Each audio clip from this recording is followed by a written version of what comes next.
Do you remember the most scariest moment of your life? Picture this, stuck in a dark, damp dungeon, surrounded by rats everywhere. Well, in the book of the Tales of Despereaux telling the big-eared 2-ounce mouse was taught to be fearful of all his surroundings. However, Despereaux telling is fearless, even fearless of humans. In chapter 46, we found Despereaux stuck in a dark, mysterious dungeon and is encountered by a one-eared rat, Botticelli or more so. What will happen to our courageous hero? Will he be able to save the princess? Let's find out. Chapter 47, No Choice. Despereaux stood there trembling on the steps. The thread was most definitely gone. He could not hear it. He could not see it. He should have tied it to himself when he had a chance. But it was too late now. Despereaux's dire situation suddenly became quite clear to him. He was a 2-ounce mouse alone in a dark, twisting dungeon full of rats. He had nothing but a sewing needle with which to defend himself. He had to find the princess, and he had to save her once he found her. "It's impossible," he said to the darkness. "I can't do it." He stood very still. "I'll go back," he said, but he didn't move. "I have to go back." He took a step backwards. "But I can't go back. I don't have a choice." "I have no choice." He took one step forward, then another. No choice. His heart beat out to him as he went down the stairs. No choice, no choice, no choice. At the bottom of the stairs, the rat Botticelli sat waiting. And when Despereaux stepped from the last stair onto the dungeon floor, Botticelli called out to him as if he was a long-lost friend. "Ah," said Botticelli, "there you are. Exactly. I've been waiting for you." Despereaux saw the dark shape of a rat. That thing that he had feared and dreaded for so long finally stepped out of the gloom and come to greet him. "Welcome, welcome," said Botticelli. Despereaux put his paw on the needle. "Ah," said Botticelli, "you're armed. How charming." He put his paw up in the air. "I surrender." "Oh, yes, certainly. Exactly. I surrender." "I," said Despereaux. "Yes," said Botticelli. "You." He took the locket from around his neck. He began to swing it back and forth. "Please go on." "I don't want to hurt you," said Despereaux. "I just need to get by you. I am on a quest." "Really?" said Botticelli. "How extraordinary. A mouse on a quest." Back and forth went the locket. "A quest for what?" "A quest to save the princess." "The princess," said Botticelli. "The princess, the princess. Everything seems to be about the princess these days. The king's men were down here searching for her. You know, they didn't find her. That goes without saying. But now a mouse has arrived, and he is on a quest to save the princess." "Yes," said Despereaux. He took a step to the left of Botticelli. "How inspiring," said Botticelli. He lazily took a step to his right, blocking Despereaux's way. "Why in a hurry, little friend?" "Because," said Despereaux, "I have to." Yes, you have to save the princess." "Exactly. But before you save her, you must find her, correct?" "Yes," said Despereaux.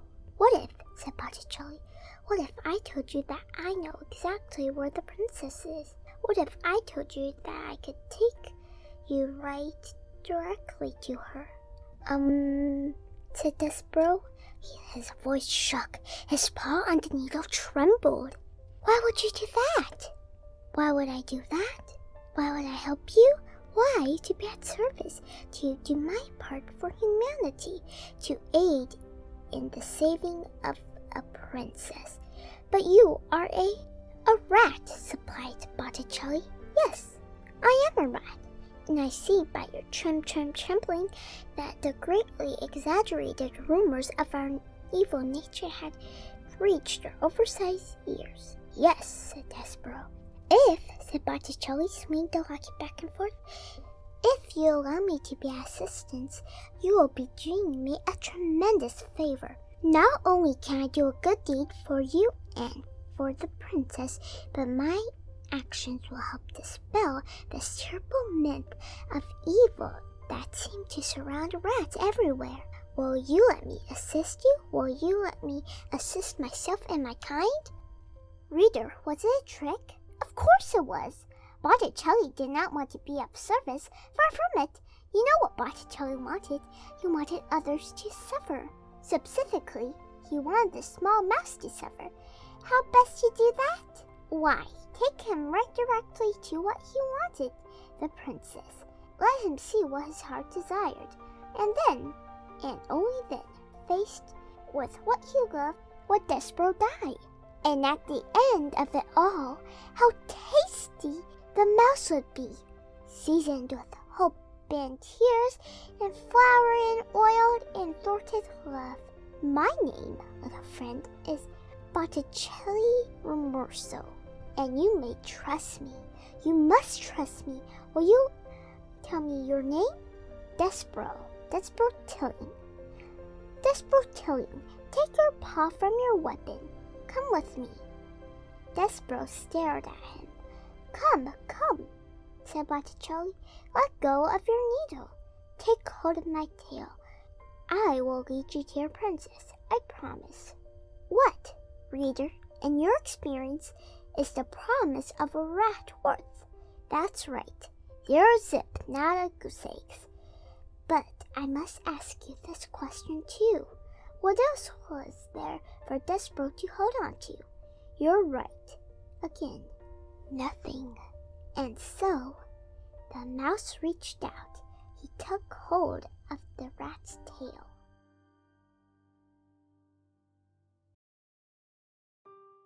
Chapter 48. On the Tail of a Rat. Have you ever had hold of the tail of a rat? At best, it is an unpleasant sensation, scaly and cold, similar to holding onto a small, narrow snake. At worst, when you're dependent upon a rat for your survival, and when part of you is certain that you are being led nowhere except to your death. It is a hideous sensation indeed, to have nothing but a rat's tail to cling to. Nonetheless, Despereaux held on to Botticelli Remorso, and the rat led him deeper and deeper into the dungeon. Despereaux's eyes had by this point adjusted quite well to the darkness, though it would have been better if they had not, for the things he saw made him shiver and shake. What did he see? He saw that the floor of the dungeon was littered with tubs of fur, knots of red thread, and the skeletons of mice. Everywhere there were tiny white bones glowing in the darkness, and he saw in the dungeon tunnels through which Botticelli led him the bones of human beings too, grinning skulls and delicate finger bones rising up out of the darkness and pointing towards some truth best left unspoken. Despereaux closed his eyes, but it didn't help. He saw as if his eyes were still open wide, the bones, the tuft of hair, the knots of thread, the despair. Ha ha, exactly, Botticelli laughed as he negotiated the twists and turns. Oh, yes, exactly. If what was in front of Despereaux was too horrible to contemplate, what followed behind him was perhaps even worse. Rats, a happy, hungry, vengeful parade of rats. Their nose is up in the air, sniffing, sniffing. Mouse, sang out one rat joyfully. Yes, oh yes, mouse, agreed another, but something else too. Soup, called out another rat. Yes, soup, the others agreed. Blood, sang out another rat. Blood, they all agreed together. And then they sang, Here, mousy, mousy, mousy, here, little mousy. Botticelli called out to the other rats. Mine, he said. This little treasure is all mine, gentlemen and ladies. Please, I beg you, do not infringe on my discovery. Mr. Remorso, said Despereaux. He turned and looked behind him and saw the rats, their red eyes, and their smiling mouths. He closed his eyes again, and he kept them closed. "Mr. Remorso!" he shouted. "Yes?" said Botticelli. "Mr. Remorso," said Despereaux, and he was crying now. He couldn't help it. "Please, the princess." "Tears!" shouted the rats. "We smell tears, Mousie. We do." "Please!" shouted Despereaux. "Little friend," said Botticelli. "Little Despereaux Tilling. I promised you, and I'll keep that promise." The rat stopped. "Look ahead of you," he said. "What do you see?" Despereaux opened his eyes. "Light," he said. "Exactly," said Botticelli. "Light."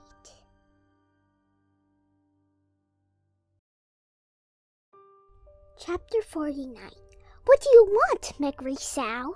Again, reader, we must go backwards before we go forward. We must consider for a moment what had occurred with the rat and the servant girl and the princess down in the dungeon before Despereaux made his way to them. What happened was this. Roscrew led the P and Meg deep into the dungeon to a hidden chamber, and there he directed Meg to put the princess in chains. "Gore," said Meg. "She's gonna have a hard time learning her lessons if she's all chained up like." "Do as I say," said Roscrew. "Maybe," said Meg, "before I lock her up, her and me could switch outfits so we can start in already with her being me and me being a princess." "Oh, yes," said Roscrew. "Certainly a wonderful idea, Mrs. Maigre. Princess, take off your crown and give it to the servant girl." The P sighed and took off her crown and handed it to Meg. And Meg put it on, and it slid immediately right down her small head and came to rest quite painfully on her poor abused ears. "It is a biggish thing," she said, "and painfully." "Well, well," said Roscrew. "How do I look?" Meg asked, smiling at him. "Ridiculous," he said. "Laughable." Meg stood, blinking back tears. "You mean I don't look like a princess?" she said to the rat. "I mean," said Roscrew, "you will never look like a princess, no matter how big a crown you put on your tiny head. You look exactly like the fool you are and always will be. Now, make yourself useful and chain the princess up. Dress-up time is over."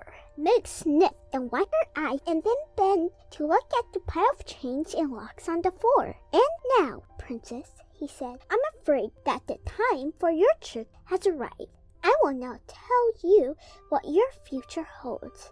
As you consigned me to the darkness, so I consign you too, to a life spent in this dungeon." Meg looked up. "Ain't she going upstairs to be a serving maid?" "No," said Roscrew. "Ain't I going to be a princess then?" "No," said Roscrew. "But I want to be a princess."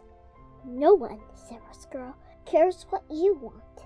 As you know, reader, Maigre-Sow had heard this sentiment expressed many times in her short life.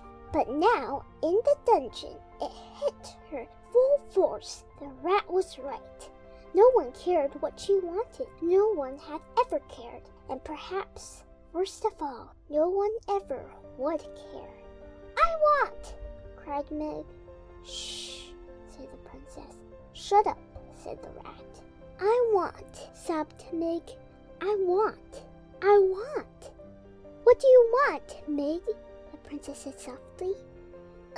Shouted Meg. "What do you want, Maigre-Sow?" the princess shouted. "Don't ask her that," said Roscrew. "Shut up, shut up." But it was too late. The words had been said, the question at last had been asked. The world stopped spinning, and all of creation held its breath, waiting to hear what it was that Maigre-Sow wanted. "I want," said Meg. "Yes?" shouted the P. "I want my ma!" cried Meg into the silent waiting world. "I want my ma!" "Oh," said the princess. She held out her hand to Meg. Meg took hold of it. "I want my mother too," said the princess softly, and she squeezed Meg's hand. "Stop it!" shouted Roscrew. "Chain her up! Chain her up!" "Gore," said Meg. I ain't gonna do it. You can't make me do it. I got the knife, don't I? She took the knife and held it up. If you have any sense at all, said the squirrel, and I heartily doubt that you do, you will not use that instrument on me. Without me, you will never find your way out of the dungeon, and you will starve to death here, or worse. Gore, said Meg. Then lead us out now, or I'll chop you up into little rat bits. No, said the squirrel. The princess shall stay here in the darkness, and you, Meg, will stay with her. But I want to go upstairs, said Meg. I'm afraid that we're stuck here, Meg, shouted the princess, unless the rat has a change of heart and decides to lead us out. There will be no changes of heart, said the squirrel. None. Gore, said Meg. She lowered the knife. And so, the rat and the princess and the servant girl sat together in the dungeon as, outside the castle, the sun rose and moved through the sky and sank to the earth again, and night fell. They sat together until the candle had burned out and another one had to be lit. They sat together in the dungeon. They sat. And reader, truthfully, they might be sitting there still if the mouse had not arrived.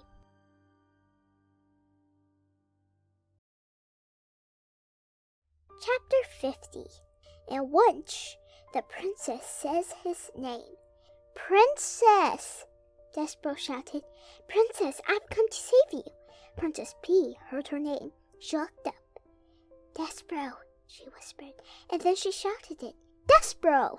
Reader, nothing is sweeter in this sad world than the sound of someone you love calling your name. Nothing. For Despereaux, the sound was worth everything. His lost tail, his trip to the dungeon, and back out of it, and back into it again. He ran toward the princess, but the squirrel, baring his teeth, blocked the mouse's way. The princess cried, Oh no, Rat, please! Don't hurt him! He's my friend! Meg said, Don't worry, princess. I will save the Missy. She took the kitchen knife. She aimed to cut off the rat's head, but missed her mark. Whoopsie, said Meggery Sow.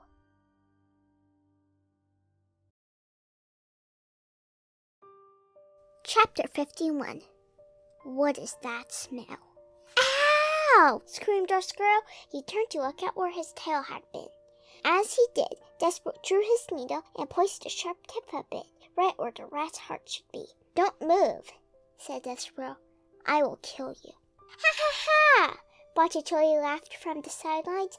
Exactly. He slapped his tail on the floor in approval. Absolutely delightful.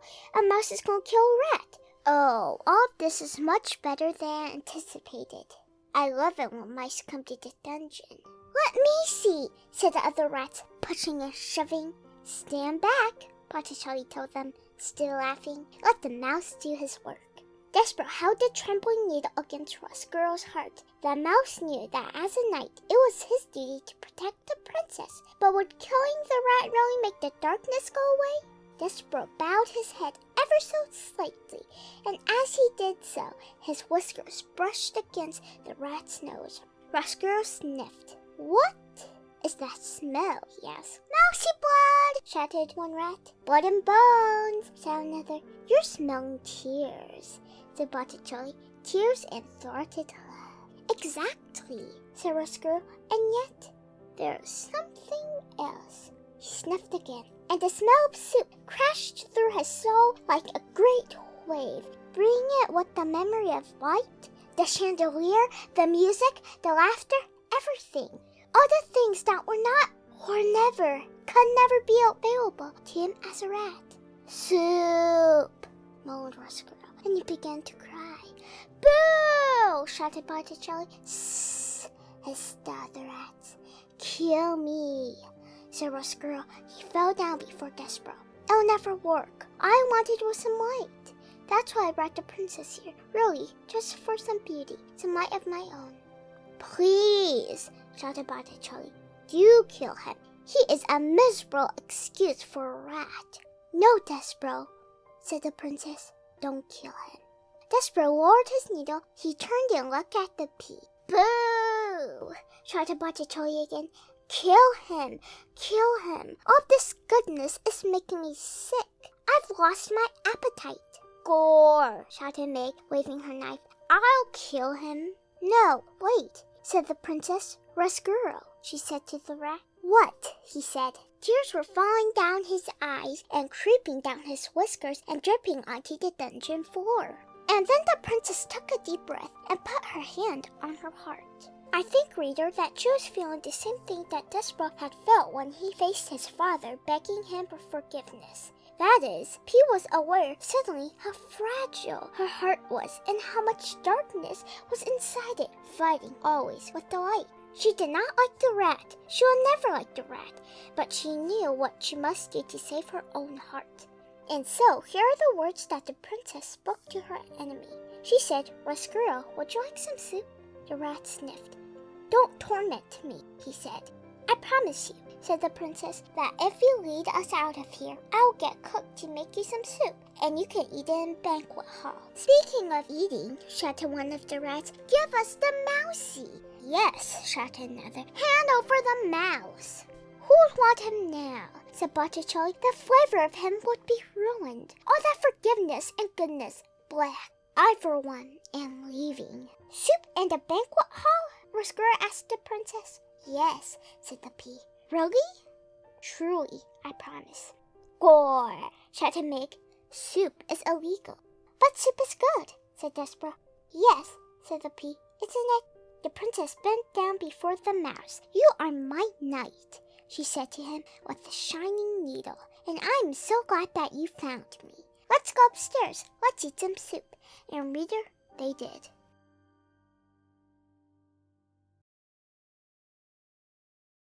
Chapter 52. Happily Ever After. But the question you want answered, I know, is did they live happily ever after? Yes and no. What of Roscuro? Did he live happily ever after? Well, the Princess Peach gave him free access to the upstairs of the castle, and he was allowed to go back and forth from the darkness of the dungeon to the light of upstairs. But alas, he never really belonged to either place. The sad fate. I'm afraid of those whose hearts break and then mend in crooked ways. But the rat, in seeking for forgiveness, did manage to shed some small light, some happiness into another life. How? Roscuro, reader, told the princess about the prisoner who had once owned a red tablecloth, and the princess saw to it that the prisoner was released. And Roscuro led the man up out of the dungeon and to his daughter, Migrisao. Mig, as you might guess, did not get to be a princess, but her father, to atone for what he had done, treated her like one for the rest of his days. And what about Despereaux? Did he live happily ever after? Well, he did not marry the princess, if that is what you mean by happily ever after. Even in a world as strange as this one, a mouse and a princess cannot marry. But reader, they can't be friends. And they were. Together they had many adventures. Those adventures, however, are another story, and this story, I'm afraid, must draw to a close. But before you leave, reader, imagine this. Imagine an adoring king and a golden princess and a serving girl with the crown on her head and a rat with a spoon on his, all gathered around a table in the banquet hall. In the middle of the table, there is a great kettle of soup. Sitting in a place of honor, right next to a princess, is a very small mouse with big ears. And peeking out from the dusty velvet curtain, looking in amazement at the scene before them, are 4 other mice. Mon Dieu! Look, says Antoinette. He lives! And he seems such the happy mouse. Forgiven, whispers Lester. Cripes, said Furlough. Unbelievable. Just so, said the third master Hovis, smiling. Just so. And reader, it is just so, isn't it? The end. Coda. Do you remember when Despereaux was in the dungeon, Captain Gregory the jailer's hand whispering a story in the old man's ear? I would like it very much if you thought me as a mouse, telling you a story, this story, with the whole of my heart, whispering it in your ear in order to save myself from the darkness, and to save you from the darkness too. Stories are light, Gregory the jailer told Despereaux. Reader, I hope you found some light here. Wow, what a great story! I love a story with a happy ending. Despereaux telling was able to save the princess like a knight in shining armor. Rats, mice, and humans can all be friends again. All is forgiven.